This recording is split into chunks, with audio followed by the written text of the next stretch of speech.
तो हेलो बच्चों, welcome my channel. तो ये क्लास थर्ड की हिंदी ग्रामर की बुक है। तो उसमें एक कहानी है जो मुझे बहुत अच्छी लगी, तो मैंने सोचा आप लोगों से भी शेयर करूँ ये कहानी को।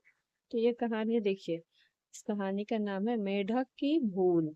ठीक है, मेढक की भूल। तो इस कहानी के माध्यम से मैं आप लोगों को ये भी सिखा सकती हूँ कि हिंदी की बुक कैसे रीड करते हैं, या हिंदी पढ़ना लिखना भी आप लोग सीख सकते हैं। तो चलिए स्टार्ट करते हैं। तो देखिए, एक समय की बात है, एक जंगल में गहरा कुआं था। मतलब एक समय की बात है, एक जंगल है, उसमें एक गहरा कुआं था। ये देखिए कुआं है ना, उस कुएं में बहुत सारे मेढक रहते थे। तो देखिए मेढक है ना, उनमें से एक मेढक बहुत आलसी था। ये मेढक है बहुत आलसी है, इसी कारण सब उसे चिढ़ाते थे। वह मेढक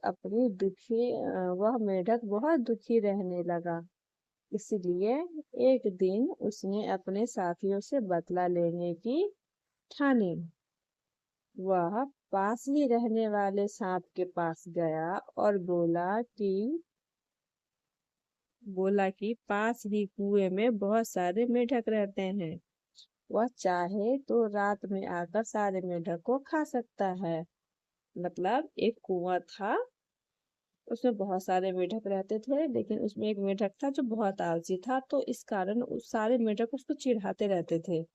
तो उस मेढक को गुस्सा आया और वह पास में जो एक सांप रहता था उससे आकर बोला कि एक कुआं है जिसमें बहुत सारे मेढक रहते हैं, वह उस मेढक को आके खा सकता है।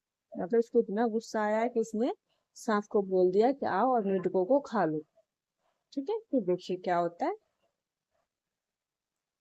यह सुनते ही सांप के मुंह में पानी आ गया और वह कुएं पर जाने को तैयार हो गया। थोड़ी ही देर में सांप वहां आया और पेट भर मेढक खाकर वहां से चला गया। इसी तरह वह हर रात कुएं पर आता और पेट भर मेढक खाता। धीरे धीरे कुएं के सारे मेढक मारे गए। अब वह आलसी मेढक अकेला बचा था। एक दिन रात को अचानक सांप आया और बोला, मैंने तुम्हारी मदद की, अब तुम मेरे लिए और मेढक पकड़ कर लाओ, नहीं तो मैं तुम्हें खा जाऊंगा। आलसी मेढक भागकर कुएं के पास आया और अपनी करनी पर पछताने लगा, क्योंकि उसी की वजह से सारे मेढक को सांप ने खाया था। अगर मेढक ने नहीं बताया होता सांप को जाके कि पास में कुएं में बहुत सारे मेढक है, तो उसको पता नहीं चलता और सारे मेढक जिंदा होते, लेकिन मेढक ने ही उसको बताया और सांप ने सबको खा लिया।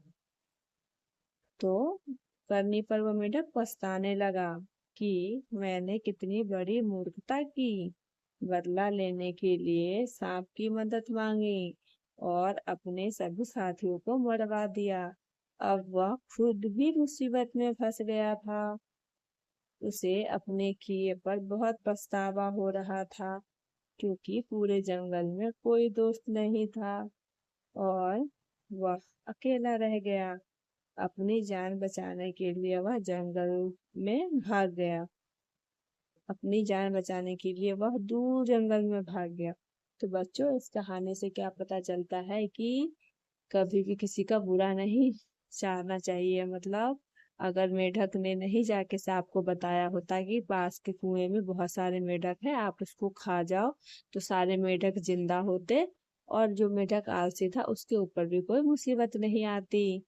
तो इसलिए सबकी मदद करनी चाहिए, किसी का बुरा नहीं चाहना चाहिए।